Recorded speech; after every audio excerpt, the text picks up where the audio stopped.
बहुत ज्यादा खतरनाक पोटेंशियल दिखाई दे रहा है। 2026 क्या और ज्यादा तनाव के बीच गुजरने वाला है। यूक्रेन का रूस पर बहुत बड़ा हमला, पहले वो वॉर फ्रंट जो ऑलरेडी चल रहा है जहां युद्ध, और वो और भड़क सकता है।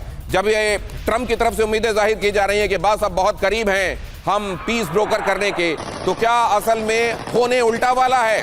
पुतिन के घर पर बड़े हमले की कोशिश की गई। मॉस्को में पुतिन के घर को बनाया गया निशाना। यूक्रेन की सेना ने 91 ड्रोन से हमला किया। 91 ड्रोन, सीधे सीधे 100 ही गिन लीजिए इसको राउंड ऑफ करके। रूस के डिफेंस सिस्टम ने सभी ड्रोन मार गिराए। रशियन डिफेंस सिस्टम ने ड्रोन मार गिराए। हालांकि इधर हमने ये देखा है कि यूक्रेन ने किस तरीके से रशियन एयर डिफेंस को कई बार चकमा देकर रशियन एयर डिफेंस को पेनिट्रेट करते हुए कई जगहों को निशाना बनाया है। लेकिन यहां पर यह रशिया की तरफ से दावा है कि हमने सभी ड्रोनों को मार गिराया। लेकिन इसकी एक बहुत बड़ी मैसेजिंग तो निश्चित रूप से है। सीधे पुतिन के घर को निशाना बनाया जाना इतने लंबे युद्ध के बाद और इतना चरमरा चुकने के बाद भी यूक्रेन की तरफ से अगर ऐसा किया जा रहा है तो ये बहुत बड़ी हिमाकत है। इस हिमाकत का अंजाम आने वाले दिनों में क्या हो सकता है हमारे मेहमान आपको बताएंगे। लेकिन अगली खबर देखिए, यूक्रेन के ड्रोन अटैक से आग बबूला हुआ रूस। रूसी विदेश मंत्री सर्गेई लावरोव का ऐलान, कीव के हमले का जवाब जरूर देगा मॉस्को। लावरोव ने कहा जवाबी हमले के लक्ष्य और समय तय हम करेंगे। लावरोव ने यह भी कहा, सर्गेई लावरोव की तरफ से बयान आना कि यह बहुत बड़ी हिमाकत है, इसका जवाब जरूर दिया जाएगा। लेकिन कब दिया जाएगा और किन जगहों पर दिया जाएगा ये हम तय करेंगे। तो ये लगभग 4 साल अब जिस युद्ध क्षेत्र को हो रहे हैं, जहां पर लगातार 4 साल से युद्ध के शोले भड़क रहे हैं, फरवरी में 4 साल पूरे हो जाएंगे, वहां पर क्या 4 साल के बाद अब 5वां साल भी उस गिनती में आने वाला है क्या? शांति क्या एक तरफ हो जाएगी और ये युद्ध और ज्यादा इसकी ज्वाला भड़क जाएगी क्या? पुतिन के घर पर हमले का दावा यूक्रेन ने खारिज किया। अब यूक्रेन ने इस पर क्या कहा है जरा वो भी देखिए। यूक्रेन बोला रूस मनगढ़ंत बातें कर रहा है, शांति प्रक्रिया में बाधा की कोशिश की जा रही है। यूक्रेन की तरफ से कहा गया यह हमला रूस ने खुद करवाया है। मतलब यूक्रेन के मुताबिक ये एक फॉल्स फ्लैग ऑपरेशन है। फॉल्स फ्लैग ऑपरेशन हमारे तमाम दर्शक जानते हैं कि अक्सर इसका मतलब ये होता है कि खुद ही अपने ऊपर हमला करवाकर यह कहना कि दुश्मन ने देखिए हम पर हमला किया है और अब उस पर हमारा हमला करना जायज है। इसको कहते हैं फॉल्स फ्लैग ऑपरेशन। तो क्या ये फॉल्स फ्लैग ऑपरेशन है? सिर्फ सैन्य ठिकानों पर हमारे हमले होते हैं। यूक्रेन ने इस बात को अंडरलाइन किया कि हमने अब तक जितने हमले किए हैं वो सैन्य ठिकानों को निशाना बनाकर किए हैं, हम घरों को निशाना नहीं बनाते। और पुतिन के घर की बात तो छोड़ दीजिए, भड़काऊ बयानों की वैश्विक निंदा की अपील की।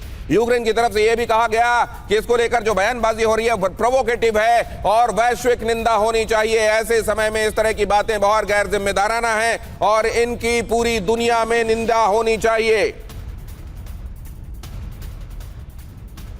अब जरा वो तस्वीरें एक बार फिर से देखिए। यूक्रेन की तरफ से पुतिन के घर को निशाना बनाकर भेजे गए ड्रोन, रशिया का यह दावा, और दूसरी तरफ से यह कहा जाना कि हमने तो यह ड्रोन भेजे ही नहीं, हम तो केवल मिलिट्री इंस्टॉलेशंस को निशाना बना रहे हैं। पुतिन के घर की बात तो छोड़ ही दीजिए। अब ये जो दावा है ये आने वाले दिनों में इधर से एक क्लेम उधर से काउंटर क्लेम, लेकिन इसका नतीजा क्या होने वाला है?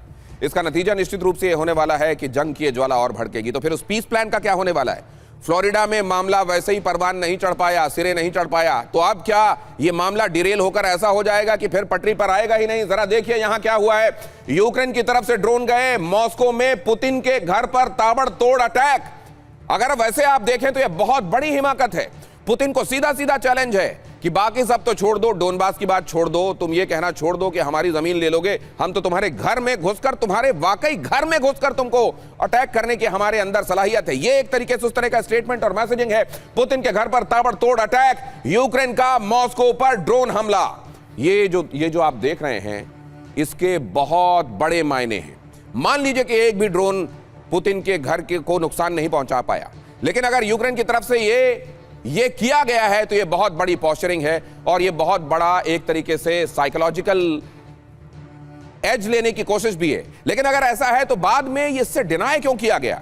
तो क्या रशिया ने ये खुद कराया है? और अगर ये दोनों स्टेक होल्डर्स इसमें शामिल नहीं है तो तीसरी ताकत कौन है जो पुतिन के घर को निशाना बना सकती है? सबसे बड़ा सवाल ये। सबसे पहले कार्तिकेय काले सर को इंट्रोड्यूस करता हूं इस शो में।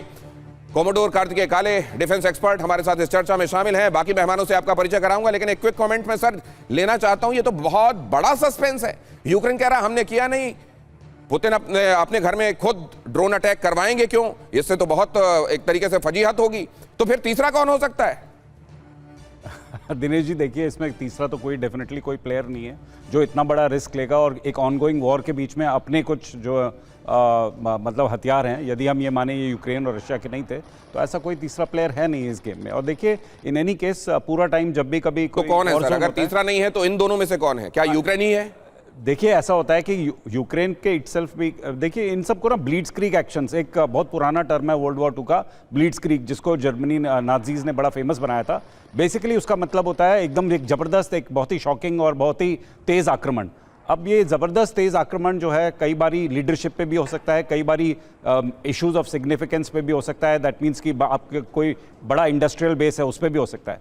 तो उस प्रकार से इस तरह का कोई जो रैंडम एक्शन है वो डेफिनेटली लीडरशिप के अगेंस्ट हो सकता है। ऐसा आप इसको रूल आउट नहीं कर सकते। After all there is a war going on, एक लड़ाई हो रही है, तो उस लड़ाई में जो है सब दुश्मन है, दोनों तरफ दुश्मन है। और उसी प्रकार से पुतिन भी उतना ही बड़ा दुश्मन है यूक्रेन का जितना एक रशियन सोल्जर जो फ्रंट पे लड़ रहा है। ये जबरदस्ती का जो मोरालिटी हम बीच में लड़ाई में ले आते हैं ये कह के कि नहीं भाई ये कैसे, ये सब रियल पॉलिटिक्स में, असली लड़ाई में ये सब मैटर नहीं करता है। तो मेरे लिए मानना ये एज अ सोल्जर ये कोई बहुत मुश्किल नहीं है कि हो सकता है कि ये कोई एक जांबाज प्लान किया हो कि भाई हम जो है एक अटैक करके देख लेते हैं, यदि पहुंच गया तो पहुंच गया, अगर हो गया नुकसान तो हो गया नुकसान। नहीं तो ये साइकोलॉजिकली तो डेफिनेटली एक इफेक्टिव वॉर अटेम्प्ट और या ऑपरेशन हो सकता था, परंतु ये कंप्लीटली फेल हो गया। पहली बार है सर, हालांकि पुतिन के घर पर हमला करना ये बहुत बड़ी हिमाकत है, लेकिन इस दौरान 4 साल अब पूरे होने वाले हैं, इस दौरान कई घटनाक्रम हम ऐसे देख रहे हैं जहां पर हमला हुआ, रशियन मेनलैंड पर हुआ, कई बार बहुत अंदर हुआ, और ये कह दिया गया बाद में कि ये तो फॉल्स फ्लैग ऑपरेशन है, रशिया खुद करा रहा है। बिल्कुल, और हमने ये नहीं किया है। ये असल में क्या, किस तरीके का इसके पीछे ये अगर स्ट्रैटेजी है तो कैसी स्ट्रैटेजी? अगर मान लीजिए, एक सेकंड, ऑप्शन ए ये यूक्रेन ने कराया है और बाद में इससे मुकर रहा है, तो इससे क्या पर्पस सर्व होता है उसका?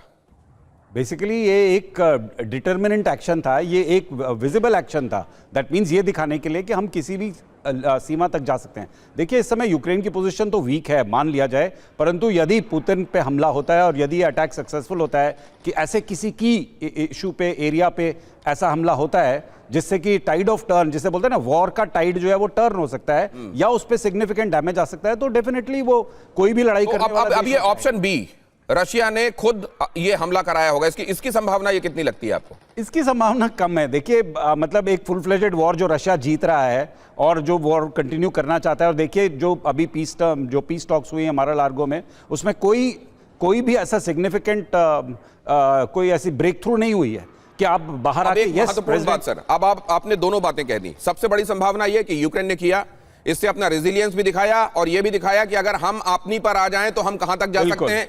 लेकिन उधर रशिया ये कराएगा, इसकी संभावना बहुत कम लगती है, और कोई तीसरा करेगा इसकी संभावना तो नगण्य है। बिल्कुल। अब अगर ऐसा है तो जो पीस टॉक्स चल रहे हैं, कहा जाता है युद्ध क्षेत्र से तय होता है कि टॉक की टेबल पर क्या होगा, और ऐसे में टॉक की टेबल पर जो हो रहा है और जो हो सकता है, दीपक वोरा सर से बेहतर कौन समझा सकता है उसको।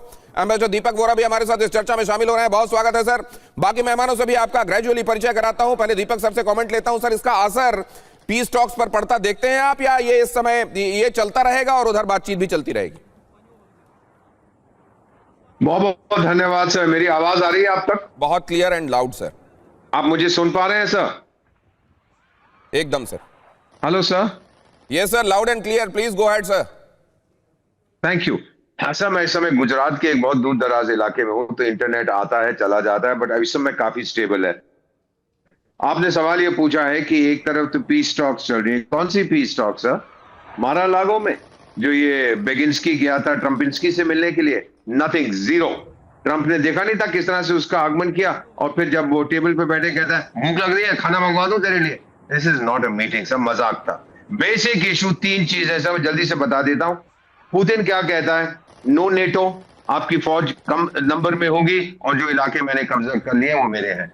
ज़ेलेंस्की क्या कहता है कि जब उसका न्यू ईयर ग्रीटिंग भेज रहा था, क्रिसमस ग्रीटिंग अपने नागरिकों को, वही प्रार्थना करो कि पुतिन मर जाए, और ये दिखाने की कोशिश कर रहा था इस ड्रोन अटैक से कि हमें क्षमता है कि नुकसान कर सकते हैं। दूसरा वो कहता है नेटो में तो मुझे जाना है, यूरोपियन यूनियन मुझे जाना है, सिक्योरिटी गारंटीज मुझे चाहिए। सर कोई कॉमन ग्राउंड नहीं है, हकीकत ये, आप जितने मर्जी कहानियां बना लीजिए कुछ नहीं होने वाला है। जंग चलेगा जब तक ज़ेलेंस्की अपने घुटने नहीं टेक देता, और ट्रंप को कोई इंटरेस्ट नहीं है अब यूक्रेन के अंदर, ना यूरोप के पास ताकत है। ट्रंप का इंटरेस्ट इस समय ईरान है और वेनेजुएला है सर, और उसके बाद रूस के साथ दोस्ती करके रूस को चीन से दूर करना, और कुछ नहीं होगा। मैं बहुत बार, मेरे 52 साल कूटनीति में हो गए, 74 साल की उम्र है, बहुत बार मैं ये देख चुका हूं सर। मेन एम कुछ और है, ये फॉल्स फ्लैग नहीं है सर, ये डाइवर्जन है।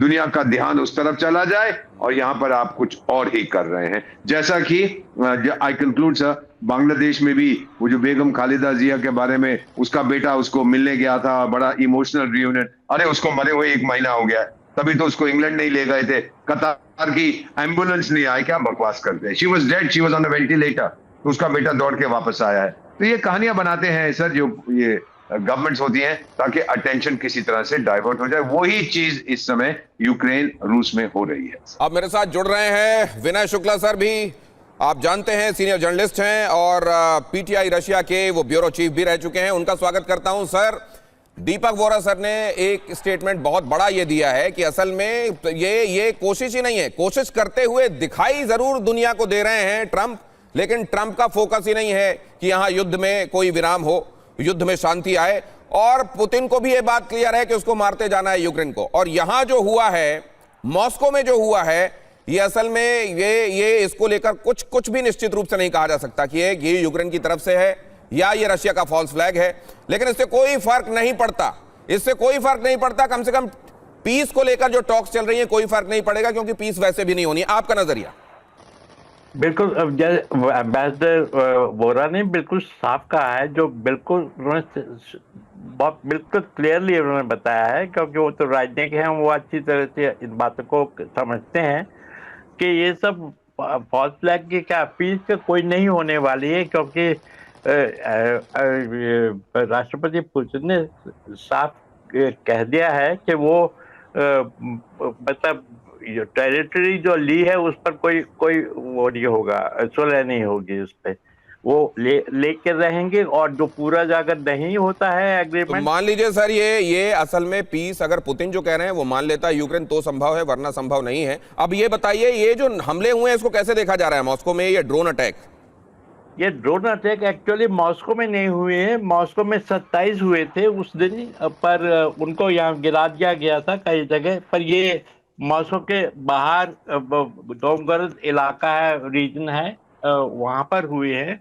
वहाँ स्टालिन के ज़माने में राष्ट्रपति निवास बनाया गया था वहाँ पे, उसके बाद कुछ ये येल्सिन रहे थे, पुतिन के टाइम में वहाँ निवास है वहाँ पर वो खास तौर से उन्होंने कि आप वर्ल्डाई फोरम का नाम अगर जी जानते हैं, और तो वर्ल्डाई फोरम के लिए वहाँ पे उन्होंने बहुत बड़ा अरेंजमेंट कराया था, और वहाँ से शुरुआत हुई है ग्लोबल डायलॉग के बारे में, cold war, post cold war की अगेन जो यूक्रेन युद्ध के बाद जो वॉर शुरू हुई है उस पर कराया था उन्होंने।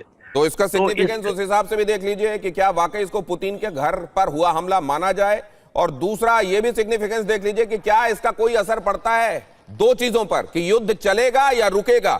जाहिर है कोई असर नहीं पड़ता, लेकिन क्या आने वाले दिनों में इस वॉर फ्रंट पर युद्ध की ज्वाला और भड़केगी? इस तरफ मैं आपको ले जाऊंगा।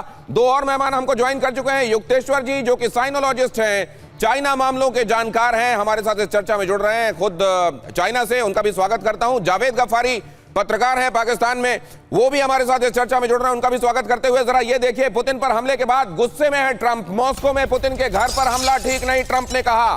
तो क्या ये सब भी असल में केवल दिखावे के लिए कही गई बातें हैं? अच्छा हुआ टोमाहॉक मिसाइलें नहीं दी, ट्रंप ने यह भी कहा, टोमाहॉक मिसाइलों से तबाही और ज्यादा होती, पुतिन के घर पर ड्रोन हमले खतरनाक, कहा डोनाल्ड ट्रंप ने। सुनिए जरा। तो एम्बेसडर वोहरा जो बात कह रहे हैं कि असल में रशिया के साथ प्रॉक्सिमिटी बढ़ाकर उसको चाइना से दूर कर देने की प्लानिंग पर अमेरिका काम कर रहा है। इस समय स्टेटमेंट्स अगर आप बिटवीन द लाइंस पढ़ें और आपको सिनेरियो इस तरह से पर्सपेक्टिव जैसे एम्बेसडर वोहरा ने दिया है उसको सामने रखकर अगर उस दूरबीन से आप ये तमाम चीजें देखेंगे तो आपको समझ में आने लगेगा कहां कौन सा स्टेटमेंट क्यों दिया जा रहा है, यूक्रेन को लेकर डोनाल्ड ट्रंप का ये रुख, ये नजरिया क्यों है, और जब भी मिलते हैं वो ज़ेलेंस्की के साथ तो एक तलखी वो वाली क्यों समझ में आती है क्योंकि असल में दिमाग में पहले ही वो ये बात लेकर चल रहे हैं कि किसके साथ कैसे पेश आना है। और इसीलिए आप ये देख रहे हैं कि जैसे ही उन्होंने कहा कि मुझे इस बारे में बताया गया कि माय प्लेस इज अटैक्ड, ये पुतिन ने उनके मुताबिक उनको बताया, तो उन्होंने कहा दिस इज नो गुड, और अच्छा हुआ मैंने टॉमाहॉक नहीं दिया। आप जरा इसको समझते हैं। तो ये कॉमोडोर साहब, आपके पास एक बार फिर, क्या ये आने वाले दिनों में जो अभी थोड़ी बहुत भी एक तरीके से सदाशयता यूक्रेन की तरफ अमेरिका की दिखाई दे रही, और कम होती जाएगी? नहीं नहीं, आई डोंट थिंक सो। सी, ऐसा देखिए, द पोजीशन जैसे एम्बेसडर वोरा ने बिल्कुल क्लियरली बोला है, the position right now is कि पीस प्लान कहीं जा नहीं रहा है। पीस प्लान में जिन मुद्दों पे बातें अटकी हुई हैं वो वहीं पर हैं, वो मुद्दे बदले नहीं हैं। सब हम पिछले कई दिनों से इस बात को बता रहे हैं, बार बार ही बोल रहे हैं कि पुतिन का एम इसको कंटिन्यू करना है, थोड़ा खींचना है, ताकि वो जमीन पे जितने गेन्स कर सकता है वो करना है। फ्यूटिलिटी दिखानी है कि एक्चुअली यूक्रेन इस एक तरह से इस हारे हुए, ये एक हारी हुई लड़ाई है यूक्रेन के लिए। अब इससे आगे कोई जीत की कोई सर एक बात बताइए, एक तरीके से मैं आपको फोरकास्ट करने के लिए कह रहा हूं, 2026 में ये लड़ाई और भड़केगी क्या? 2026 में अगर देखिए ऐसा है, अगर ये 3 मुद्दों पे ये डिसीजंस नहीं हुए और अब कुछ ही दिन बचे हैं 2026 में आने के लिए, तो डेफिनेटली ये लड़ाई कंटिन्यू करेगी। एम्बेसडर वोहरा का भी नजरिया इसमें ले लेता हूं। सर आपको क्या दिखाई दे रहा है, और भड़कने वाला है 2026 में? Sir thank you very much. मैं इतना कहना चाहता था कि आपका चैनल एकमात्र है जो इतने ध्यान से इस बात पे ध्यान अपना दे रहा है, और फिर बाकी आपके विशेषज्ञ हैं। इतना मैं कहूंगा सर, 100% पुतिन ने कितनी बार कहा, हम उसकी बात सुनते क्यों नहीं है? उसने कहा कि अगर ये बेवकूफ बेगिंस्की घुटने अपने नहीं टेकता तो मैं जबरदस्ती ले लूंगा। Why don't we believe the fellow? अभी तक उसने एक जो अपनी टर्म्स एंड कंडीशंस रखी थी वही रखी हैं। ज़ेलेंस्की कभी कहता है नेटो चोर है, डाकू है, ईयू बेकार का, नहीं जाऊंगा, अगले दिन कहता है माफ कर दो मुझे, ले लो, अमेरिका बदमाश है, अमेरिका अरे मुझे माफ कर दो। वो दिमाग उसका भेजा फ्राई हो चुका है sir. He is under great pressure, brush number 1। और फिर देखो, अगर ईयू के पास पैसा होता तो ये रूस के $350 बिलियन जो उन्होंने जब्त कर रखे हैं बेवकूफ लोग, वो नहीं कहते हम यूक्रेन को वो देंगे, आधा से ज्यादा तो ज़ेलेंस्की खा जाएगा और बाकी इनको वापस कर देगा। So my own feeling is Putin is determined 2026 में there will be an end to this war, और ये एंड जो होगा ये नेगोशिएटिंग रूम में नहीं होगा, ये मैदान जंग में होगा। मैदान जंग में फैसला होगा, कम से कम बातचीत की टेबल पर फैसला नहीं होने वाला इस युद्ध का। और 2026 में और भड़कता हुआ दिखाई दे रहा है ये तजुर्बेदार लोग, जितनी बहुतों की उम्र नहीं उतना तजुर्बा लेकर जो बैठे हुए हैं, वो ये कह रहे हैं 2026 तो बहुत खतरनाक होने वाला है इस वॉर फ्रंट में भी। बाकी वॉर फ्रंट में क्या होगा वो तो आगे की बात है। बड़े युद्ध की तैयारी करे नेटो देश। अब देखिए जरा, पश्चिम बॉर्डर की रक्षा की तैयारी करे नेटो देश। पोलैंड के राष्ट्रपति कैरोल नावरोत्स्की की चेतावनी। तो यहां तो यह भी समझा जा रहा है कि यह फैलकर आगे यूरोप तक दूसरे देशों को भी एनगल्फ कर लेगा। ये देखिए, यही डर दिखाई दे रहा है इसमें। जर्मनी के साथ पोलैंड युद्ध की तैयारी करे, नावरोत्स्की का कहना है। पोलैंड की रक्षा के लिए हर तरह की तैयारी जरूरी है। उधर क्रोएशिया में अनिवार्य सैन्य सेवा कर दी गई है। मतलब यह एसेंशियल कर दिया गया है कि नागरिक भी अब सैन्य प्रशिक्षण लें और सेना में शामिल हों। नागरिकों को दी जा रही है सैन्य ट्रेनिंग। तो नावरोत्स्की का यह बयान लगभग उसी बात पर स्टैम्प करता है जो अभी एम्बेसडर वोहरा और कार्तिकेय काले सर कह रहे हैं कि यहां तो इस युद्ध का विस्तार और आगे हो सकता है। क्या ये नेटो तक, क्या ये ईयू को आगे, क्या ये यूरोप की दूसरी कंट्रीज को भी अपनी जद में लेता दिखाई दे रहा है कार्तिकेय सर? नहीं, बिल्कुल नहीं, ऐसा नहीं होगा। देखिए, अगेन एंड अगेन हम बात यूरोप की तरफ से एक तरह से बड़ी कोशिश करी जा रही है कि इस वॉर को बहुत सीरियसली लिया जाए, बिकॉज वो चाहते हैं कि यूक्रेन इस वॉर को कंटिन्यू करे। पर अरब, क्योंकि उन्होंने पूरी कहानी ये पिछले 4-5 साल से ये बनाई है कि रशिया एक इंपीरियलिस्ट और एक्सपेंसिव कंट्री है जो हमारे यूरोप में घुसना चाहता है, जबकि एक्चुअली पुतिन के स्टेटमेंट्स और हमेशा से रशिया के स्टेटमेंट्स केवल ये रहे हैं कि जब तक यूक्रेन एक डीमिलिटराइज जोन है, यानी कि एक बफर जोन है between Europe and mainland Russia, उनको कोई प्रॉब्लम नहीं है। एंड यूक्रेन पे हमला जो हुआ है उसके कारण सब अच्छी तरह से जानते हैं। वो तो नेटो में कम से कम बाकी यूरोप की तरफ विस्तार नहीं होने वाला, लेकिन यह तय है कि रशिया और यूक्रेन के बीच के युद्ध के मैदान में ही क्या होने वाला है युद्ध का, इसका फैसला होगा। बातचीत की टेबल पर नहीं। अगली खबर देखिए, यूरोप को रूस की बहुत बड़ी धमकी। रूस ने विश्व युद्ध 3 की चेतावनी दी। नेटो के दखल पर नाराज है रूस। हालात बिगड़े तो जंग और बढ़ेगी। रशिया भी इसके लिए तैयार है। तो यह हो सकता है ब्रिंकमैनशिप चल रही हो, एक दूसरे के लिए एक तरीके से एक दूसरे को आजमाने के लिए यह स्टेटमेंट्स दिए जा रहे हों। और कई बार यह भी होता है कि इसी तरह की ब्रिंकमैनशिप अंदाजे से आगे बढ़कर युद्ध में भी तब्दील होती है, लेकिन हमारे एक्सपर्ट्स कह रहे हैं कि ऐसा नहीं होने वाला। ये वॉर फ्रंट बन सकता है क्या?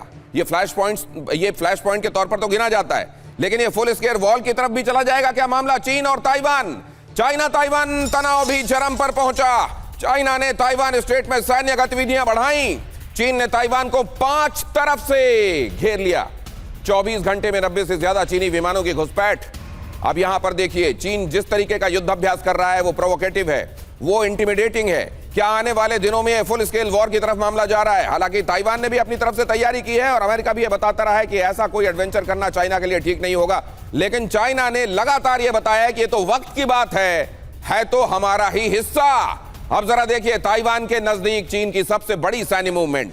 ताइवान के नजदीक चीन के 130 मिलिट्री विमानों की उड़ान। चीन के 90 सैन्य विमानों ने पार की मध्य रेखा। ताइवान के एयर डिफेंस आइडेंटिफिकेशन जोन में घुसपैठ हुई। चीन के 14 वॉरशिप और 8 कोस्ट गार्ड शिप ने ताइवान को घेरा। इसी से जुड़ा अगला पहलू भी आपको दिखाता हूं। चीन की ताइवान और अमेरिका को सीधी सीधी चुनौती। ताइवान के नजदीक चीन के बॉम्बर्स की उड़ान। ईस्टर्न थिएटर्स के कमांड ने की बॉम्बर फॉर्मेशन। पूर्वी ताइवान के नजदीक precision strike simulation. Justice mission 2025 war drill में आक्रामक दिखाई दे रहा है चीन। 2026 में ताइवान पर हमला करेगा क्या चीन? युक्तेश्वर जी के पास चलेंगे, उनका नजरिया भी जानेंगे। चाइना से हमको ज्वाइन कर रहे हैं वो, लेकिन जरा देखिए 24 घंटे में चीनी फाइटर जेट्स ने क्या क्या किया है, और इससे ये दिखाई दे रहा है कि 2026 इस जगह के लिए भी क्या निर्णायक हो सकता है। ये फ्लैश पॉइंट भी सुलगने लगेगा क्या? ये है ताइवान जो आपको दिखाई दे रहा है समुद्र में तैरता हुआ। इसी तरीके से असल में चाइना के सामने देखें तो उसकी कम से कम आकार के हिसाब से कोई हैसियत नहीं, लेकिन आज की दुनिया में खासतौर से सेमीकंडक्टर्स के मामले में उसकी वो हैसियत है जो बड़े बड़े देशों से बड़ी है। लेकिन अब जरा देखिए, यहां ये आपको मेनलैंड चाइना दिखाई दे रहा है, ये ताइवान दिखाई दे रहा है, ये ताइवान स्ट्रेट दिखाई दे रहा है, लेकिन क्या यहां पर होने वाली ये वॉर एक्सरसाइज आने वाले दिनों में इसको पूरी तरीके से एक नया दुनियावी अखाड़ा बना देने वाला है क्या? 24 घंटे में चीनी फाइटर जेट्स ने ताइवान को एनसाइकिल कर लिया है। वहां आप जानते हैं ये एक तरीके से आम हो गया है कि वहां के फाइटर जेट्स चाइना के आए, इंटिमिडेट करते हुए उन्होंने जो ताइवान का अपना हवाई इलाका है उसमें जाकर प्रवेश किया और वहां से वापस चले आए। ये आए दिन होता है, लेकिन अब बात उससे आगे बढ़ गई है और इसीलिए लग रहा है कि क्या अब चाइना अपने मंसूबों को पूरा करने की दिशा में कदम बढ़ा चुका है। 90 मिलिट्री विमानों ने मध्य रेखा पार करके घुसपैठ की। मध्य रेखा मतलब ये काल्पनिक रेखा यहां समुद्र से यहां खींची गई, जो इन दोनों के बीच की दूरी के ठीक बीचों बीच ये जो मिडिल लाइन है, क्या उसको पार करने के बाद ये इंटिमिडेशन आने वाले दिनों के लिए बड़ी ऑगरिंग है क्या? ताइवान के उत्तर दक्षिण दक्षिण पश्चिम जोन में चीन की सैन्य मूवमेंट हो रही है। चाइना क्या दिखाना चाह रहा है, क्या बताना चाह रहा है, और क्या यही अब मामला कुछ और आगे बढ़कर, क्योंकि ये चिंगारी कई बार आपके कंट्रोल से बाहर होती है। आप लगाते तो हैं ये सोचते हुए कि आप कैलकुलेट करके एक तरीके से धमकाने के लिए ये कर रहे हैं, ये बताने के लिए तुम्हारी हैसियत हमारे सामने क्या है, हमारी माइट और पार के सामने कुछ नहीं। लेकिन क्या यही चिंगारी आगे जाकर वहां पहुंच जाती है जहां चीजें आउट ऑफ कंट्रोल हो जाती हैं? चीन के 32 मिलिट्री शिप ताइवान स्ट्रेट में मौजूद हैं। ये हैसियत बताने वाला मामला है या उससे आगे बढ़कर कुछ कर गुजरने वाला? ताइवान को 11 बिलियन अमेरिकी मदद के ऐलान से ये चाइना की चिढ़ है और ये बताने के लिए कि इस तरह की मदद तुम्हारे लिए ऊंट के मुंह में जीरा हो जाएगी अगर हम अपनी पर आ गए। क्या ये इसके लिए किया जा रहा है? ये केवल पोजीशनिंग है क्या, या उससे आगे बढ़कर अब चीजें आउट ऑफ कंट्रोल भी हो सकती हैं? युक्तेश्वर जी, आपका नजरिया। जी धन्यवाद। पहले तो मैं ये बता दूं कि मैं चीन में काफ़ी जाता हूं, पर अभी बेसिकली मैं यूके बेस्ड हूं, इंग्लैंड के बाथ यूनिवर्सिटी में, और यहाँ पे डिप्टी में रहा हूं। तो पहले मैं बता दूं कि ये चीन और ताइवान की जो आप देख रहे हैं ये लड़ाई धड़ाई, इसको आप समझ लीजिए कि जैसे दो लोगों में जब तलाक की धमकी होती है दिन में, और फिर ये जो पुरुष और महिला है रात में ज्वाइंट अकाउंट से शॉपिंग करते हैं। आप समझ लीजिए ताइवान जो है चीन को हर एक साल करीब 150 बिलियन यानी अरब डॉलर का सामान बेचता है। चीन जो है उसे 80 अरब डॉलर खरीदता है, यानी कुल व्यापार 230 अरब डॉलर। भारत और चीन का भी जो व्यापार है, या चीन और यूके का व्यापार है, वो भी 120 अरब डॉलर से ज्यादा नहीं है। तो ये जो युद्ध नहीं, ये गोली नहीं, ये गोला है। हम लोग बिहार में कहते हैं ये गोला देना है, और ये पहली बार नहीं हुआ है। क्यों? क्योंकि मैं आपको 5 बार का पहले बता दूं, 1996 में पहली बार इतना बड़ा ड्रिलिंग हुआ था। उसके बाद आप जान लीजिए कि फिर इतनी बड़ी हुई ड्रिलिंग जब छाई इंग वन ताइवान में जो है डीपीपी की प्रेसिडेंट बनी, छाई इंग वन 2016 में। फिर नैन्सी पेलोसी जब आई थी 2022 में अमेरिका से ताइवान, तो उसको कह लें कि पूरा का पूरा जैसे बारात के आगे फायरवर्क होता है, तो वो फायरवर्क चलाया गया। और 2023-24 में भी एक डिनर से पहले जो रिहर्सल होता है वो भी हुआ। पर 2025 के एंड में या 26 में अगर आप बोले कि इसको कि भाई ये पूरा शादी के पहले का वो बम बरामद होगा, तो ये मैं इसको नहीं मानता हूं। तो आपने ये जो मियां बीवी और शादी वाली मसल दी है सर, मैं एम्बेसडर वोहरा के पास इसको लेकर जरूर जाऊंगा। मियां बीवी के बीच में अगर ये अंडरस्टैंडिंग चल रही है कि दिन के समय तलाक के पेपर एक दूसरे के सामने रखकर एक दूसरे को हड़काएंगे, लेकिन रात के समय एक दूसरे के अकाउंट से स्वैप भी कर लेंगे, लेकिन यहां तीसरे की भी मौजूदगी है, अमेरिका की मौजूदगी। और ये भी समझ लीजिए जहां भी वो कुछ सुलझाने जाता है वहां कुछ उलझा के जरूर आता है। एम्बेसडर वोहरा का सिर सहमति में हिल रहा है, मतलब उनके पास इस बारे में कहने के लिए कुछ है। लेकिन उससे पहले जरा देखिए, ताइवान पर चीन को जापान की चेतावनी आ गई है। ताइवान बॉर्डर की तरफ बढ़ा जापान का मिलिट्री विमान, फैल्कन 2000 एयरक्राफ्ट की ताइवान की तरफ मूवमेंट, चीन की सेना पर जापान के सर्विलांस विमान की नजर।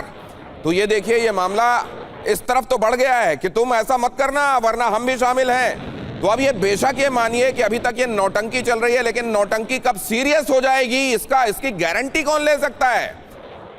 यहां पर अगली खबर देखिए जरा, इंडो पैसिफिक में आमने सामने चाइना और ताइवान। तो हाई अलर्ट पर ताइवान की तीनों सेनाएं, ताइवान के फाइटर जेट्स कर रहे हैं पेट्रोलिंग, ताइवान के एयर डिफेंस सिस्टम भी एक्टिव, चीन की मूवमेंट पर भी नजर बनाए हुए हैं ताइवान के वॉरशिप। तो ये सिर्फ इतना नहीं है, चाइना किस तरीके से दुनिया को घुड़की देने में लगा हुआ है जरा वो भी देखिए।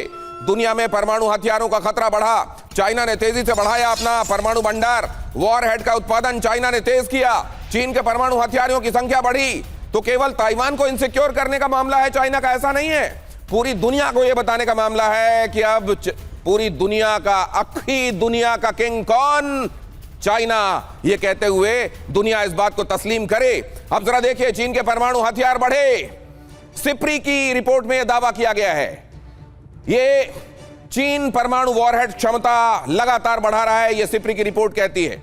उसी रिपोर्ट में बताया गया है न्यूक वॉरहेड उत्पादन ढांचा, इंफ्रास्ट्रक्चर बढ़ाया गया है, सीक्रेट परमाणु सुविधाएं अपग्रेड की गई हैं, प्लूटोनियम के उत्पादन को और बढ़ाया गया है, एनरिच करने के मामलों को उसके लिए जो जरूरी साजो सामान है उसको और बढ़ाया गया है, हाई एक्सप्लोसिव यूनिट्स मजबूत की गई हैं, और इसका लक्ष्य है तेजी से वॉरहेड्स बनाना। अमेरिका रूस के बाद चाइना की ताकत तेजी से बढ़ती जा रही है, और इसका मकसद सिर्फ ये है, परमाणु के बाद कोई ताकत, ये एंड होता है एक तरीके से ताकत के मुजाहरे के मामले में, और उस मुजाहरे में अपने आप को सबसे ज्यादा ताकतवर बनाकर चाइना केवल एक संदेश देना चाहता है, अब दुनिया इस बात को तस्लीम करे कि दुनिया का अब कोई नया दादा है तो वो चाइना है। आपसे विनय शुक्ला जी, इस बात को रशिया भी देख रहा है, अमेरिका की जो कोशिशें और जिस हिसाब से वो गणित बिठा रहा है कि रशिया और चाइना के बीच में दूरी बढ़ाई जाए, और इसीलिए चाइना फिलहाल वो थोड़ा सा कंसिडरेट दिखाई दे रहा है रशिया की तरफ, इस बात को कैसे देखा जा रहा है रशिया के भीतर? देखिए, अभी हाल में विदेश मंत्री लावरोव का इंटरव्यू आया था, तो उन्होंने कहा था कि ताइवान के मामले में रशिया चीन के साथ खड़ा है, और उसके खिलाफ कोई भी अगर कोई कार्रवाई की गई, सैनिक कार्रवाई की गई, उन्होंने जापान को भी वो चेतावनी दी थी, तो रूस चीन का साथ देगा। तो अपने आप में ये बहुत बड़ी चीज है कि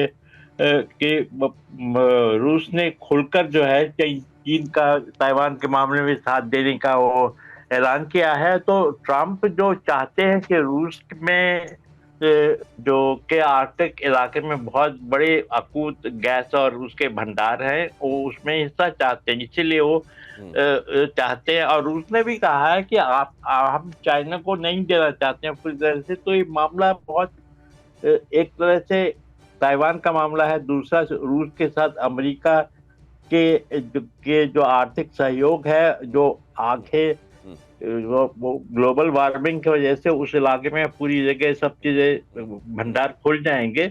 तो ये सब ध्यान से रखते हुए यहाँ पर ये काफी वो एक तरफ से देखिए विदेश मंत्री अब तो आप ये जो कह रहे हैं सर, ये एक तरीके से कई चीजें तो ऐसी हैं जो इसमें बहुत सुलझी हुई दिखाई दे रही हैं, बड़ी क्लियर कट दिखाई दे रही हैं, बहुत सारी चीजें इसी में ऐसी जो कॉम्प्लेक्स हैं। इस कॉम्प्लेक्सिटी को समझने के लिए जरा मैं एक बार एम्बेसडर वोहरा के पास जाना चाहता हूं। हाँ, आपके पास जावेद गफ्फारी साहब फौरन इसके बाद आने वाला हूं, इतनी देर इंतजार कराने के लिए माफ कीजिएगा। पाकिस्तान का अब मैं तस्करा करने वाला हूं, उसको लेकर आपके पास आऊंगा। लेकिन एम्बेसडर वोहरा, ये जो बात कही जा रही है, उधर ताइवान भी पूरी तरह तैयार है, वो अपनी पोर्क्यूपाइन स्ट्रैटेजी के साथ तैयार है। दूसरे इधर हथियारों का, परमाणु हथियारों का जखीरा जिस तरीके से चाइना बढ़ा रहा है, इन दोनों में आपका असेसमेंट बहुत क्विकली सर। बहुत जल्दी से ये बता देता हूं सर कि अभी लंदन से आपके जो एक्सपर्ट बता रहे थे पूरी तरह से 100% एक्यूरेट। ये चाइना का प्रिटेंड गेम है। चाइना प्रिटेंड करता है कि ताइवान मेरा हिस्सा है, ताइवान प्रिटेंड करता है कि मैं आजाद हूं, और अमेरिका प्रिटेंड करता है वन चाइना। बड़ी अच्छी बात है, लेकिन साथ साथ ताइवान को भी हम हथियार देंगे। तो ये सब लोग बड़े खुश हैं स्टेटस को से, कोई इसको बिगाड़ेगा नहीं। एक कहावत है, जब मियां बीवी राजी एटसेट्रा, पर जब मियां बीवी नॉट राजी, क्यों फुदक रहा है काजी। काजी का नाम है मैकडोनल्ड। क्योंकि सर काजी को ये लगता है फुदकते रहने में ही उसका रेलेवेंस है, और फुदकते रहने को उसने अपनी एक नई वैल्यू बना ली है। अब अगली खबर देखिए जरा। खैबर पख्तूनख्वा में पाकिस्तानी बेस तबाह, टीटीपी ने पाकिस्तानी पोस्ट पर किया हमला, पोस्ट छोड़कर भागे पाकिस्तानी सैनिकों का टीटीपी ने उड़ाया मजाक, पाकिस्तानी सेना के हथियारों पर किया कब्जा। ये इतना ज्यादा वॉलेटाइल होता जा रहा है ये पूरा इलाका, और ऐसा लग रहा है कि वाकई पाकिस्तान का जो डिस्पेंसेशन है मौजूदा, उसके हाथ से एकदम बाहर हो रही हैं चीजें। खैबर से बलूचिस्तान तक पाकिस्तान सेना में कोहराम, बलूचिस्तान के 4 इलाके। अगली खबर दिखाइए। खैबर से बलूचिस्तान तक पाकिस्तान की सेना में कोहराम, बलूचिस्तान के 4 इलाकों में बलोच लिबरेशन फ्रंट का हमला, बीएलएफ के हमले में 15 पाकिस्तानी सैनिकों की मौत, पाकिस्तानी सेना के कैंप और काफिले पर घात लगाकर हमला। 2026 में क्या पाकिस्तान पर जंग का संकट है? जावेद गफ्फारी की टिप्पणी लेंगे, लेकिन उससे पहले जरा देखिए बलूचिस्तान में। अब जरा क्विकली ये देखिए, पर्सपेक्टिव लीजिए। यहां जो तस्वीरें हर दिन मैं दिखा रहा हूं, ये तड़तड़ाहट, ये धमाके क्या बता रहे हैं आने वाले दिनों के लिए। 2026 पाकिस्तान के लिए क्या इशारा कर रहा है, हमारे पड़ोस के लिए क्या इशारा है, और उसमें छिपा हुआ हमारे लिए क्या इशारा है। बलूचिस्तान में पाकिस्तानी सेना पर 5 इलाकों में हमले हुए। 2026 में पाकिस्तान पर क्या संकट है वो हम बात कर रहे हैं। 3 अलग अलग groups, BLA Baloch liberation army, BLF Baloch liberation front, और BRG republic group, Baloch republic group ने ये अटैक किया। ये अटैक वहां हर दिन बढ़ते जा रहे हैं। बलोच विद्रोहियों के हमले में 15 पाकिस्तानी सैनिकों की मौत। खैबर पख्तूनख्वा की बात तो मैं खैर आपको बता ही रहा हूं। आरसीडी हाईवे पर घात लगाकर पाकिस्तानी काफिले पर हमला बोला गया। यह भी कई बार लगता है वहां जिस तरीके से कॉन्वॉयज भेजे जाते हैं, कोई रोड ओपनिंग पार्टी नहीं, कोई एहतियात नहीं। ऐसा लगता है कि पाकिस्तान आर्मी ने अपने यहां कुछ लोगों को आइडेंटिफाई कर दिया है, इनकी बलूचिस्तान में इनको भेज दो जरा, वहां पे इनका इंतजाम हो जाए। ऐसा लगता है कि अपने ही आर्मी के कुछ लोगों को आइडेंटिफाई किया गया है कि इनकी जिंदगी अब पूरी, अब इनको बलूचिस्तान भेज दो। पाकिस्तान की 11 सैन्य पोस्ट और चेक पोस्ट पर हमले, ये जो चल रहा है। बड़ी संख्या में टीटीपी लड़ाके अफगान बॉर्डर पहुंचे, और आज तो खबर यह भी आई कि किस तरीके से अफगानिस्तान और पाकिस्तान के बीच में कई जगहों पर जहां कटीली बाढ़ लगी हुई है, उसको काट कर उस तरफ से लड़ाके घुस रहे हैं। बर्फबारी हो रही है, लेकिन उसमें भी वो फेंसिंग काटी जा रही है और इस तरफ आकर हमला बोले जाने की तैयारी है। जावेद गफ्फारी, आपसे बहुत क्विकली ये जानना चाहता हूं, आपके लिए कितनी चिंता का सबब है, और क्या आप भी एप्रीहेंड करते हैं कि अफगानिस्तान के साथ आपका मामला फुल स्केल वॉर की तरफ भी जा सकता है? जी Dinesh, thank you very much. पहली बात ये कि बिल्कुल आपने सही कहा कि हमारा रोजाना की सतह पर 40 से 50 ऑपरेशन जारी हैं जो हमारी पाकिस्तान सिक्योरिटी फोर्सेस कर रही हैं। उसके अंदर ऑब्वियसली अगर 40 से 50 सिक्योरिटी फोर्सेस हमारे ऑपरेशन करते हैं तो ये किसी ना किसी से कर रहे हैं, और वो जरूर टीटीपी है, बीएलए है, बीएलएफ है, इन तमाम जो झमघट्टे बनाए हुए हैं इन्होंने, हम उनसे लड़ रहे हैं। और हम रोजाना की सतह पर ऑपरेशन जो है हमारे कामयाब भी होते हैं। आपने कहा कि 5 से 10 बंदे फौजी जो हैं वो हमारे शहीद हुए हैं, ऐसा नहीं है। जावेद भाई, एक बड़ा रेलेवेंट क्वेश्चन है, उसके बगैर अगर हम बात करते हैं तो कहीं बात ना ऐसा रहेगा कि समस्या कहीं और है और हम एड्रेस कहीं और करने की सोच रहे हैं। देखिए, सब लोग इस्लाम के मानने वाले हैं। जो लोग आपस में इस जगह पर लड़ रहे हैं वो इस्लाम के ही मानने वाले हैं। ये लोग सारे लोग कलमा पढ़ते होंगे, एक ईश्वरवाद पर भरोसा करते होंगे, लेकिन ये आपस में लड़ रहे हैं। मतलब ये है कि मतलब मैं एक बात कहना चाहता हूं सर, जिस मामले में हमको आपको अलग कर दिया गया, अलग देश बना दिया गया पाकिस्तान, मतलब वो मसला नहीं था ना सर। ये यही दिखाता है ना सर, अगर ऐसा होता कि हम दो हिंदू और मुस्लिम दो डिफरेंट कौमें हैं, एक साथ नहीं रह सकती, ये जो पाकिस्तान बनाने वाले लोगों ने सोचा था, अगर इसमें दम होता सर तो यहाँ शांति दिखाई देती ना सर, बम पटाखे नहीं हो रहे होते। इस बात को आप उस बात से मत जोड़ें। आप ये देखें कि कुछ कमजोर ईमान के लोग भी होते हैं जो कि सिर्फ और सिर्फ पैसे को पीर मानते हैं, पैसे को धर्म मानते हैं। उनके नजर में सिर्फ और सिर्फ पैसा सब कुछ होता है। वो लोग बिकाऊ जो है मुसलमान या बिकाऊ कोई भी मजहब होता है, वो ये इस तरह की हरकतें करता है। आप ये देखें मुनीर साहब कैसे हैं? मुनीर साहब तो ऐसे नहीं है आपकी निगाह में। हिंदुस्तान दूसरे हिंदू को कत्ल नहीं करता, हिंदू दूसरे हिंदू को कत्ल नहीं करता। मुनीर साहब ऐसे नहीं है ना, मुसलमान को कत्ल करता है। मुनीर अरे तो भैया कहा तो ये गया था ना कि ये दो कौमें एक साथ नहीं रह सकती, हम इनको ले जा रहे हैं, पूरे मुसलमान उधर चले जाएंगे, पीसफुल रहेंगे, यही कहा था ना। चलिए अगली खबर देख लीजिए, मैं आपके पास आ रहा हूं सर। कितनी जल्दी इस जगह पर आप शांति बहाल कर पाएंगे या अफगानिस्तान के साथ फुल स्केल वॉर हो जाएगी, ये मेरा सवाल है। मैं आपके पास आ रहा हूं। भारत पाकिस्तान युद्ध पर बहुत बड़ा दावा, भारत पाकिस्तान को लेकर यह दावा, इसको मिस मत कीजिए। अमेरिकी थिंक टैंक CFR का यह बहुत बड़ा दावा, 2026 में भारत पाकिस्तान युद्ध संभव है। अमेरिकी थिंक टैंक ने कहा कश्मीर में आतंकवाद इसकी वजह होगी और आने वाले दिनों में भारत पाकिस्तान के बीच में यह मामला फिर बढ़ सकता है। केवल 20 सेकंड में आपको कमेंट करके काले सर। डेफिनेटली इसमें हो सकता है, इसमें कोई शक नहीं है। और ये इसलिए कह रहे हैं कार्तिकेय काले सर, ये इसलिए कह रहे हैं क्योंकि भारत ने स्पष्ट कर दिया है कि किसी भी तरह के आतंकवाद के मामले को अब हम वॉर का मामला मानेंगे। आप सबसे लंबी चर्चा करता, लेकिन इधर वक्त इतना बचा नहीं है। जावेद गफारी आपसे और चर्चा करना चाहता था, माफ कीजिएगा, ये गुंजाइश फिर कभी पूरी करेंगे। बहुत धन्यवाद आप सभी का मेरे साथ आज की शाम अड़ी में जुड़ने के लिए। दीपक वोरा सर, मैं समझता हूं आप वहां छुट्टियों के लिए गए हैं, तो आप एंजॉय कीजिए। आप सबको अभी से मैं नव वर्ष की शुभकामना दे रहा हूं।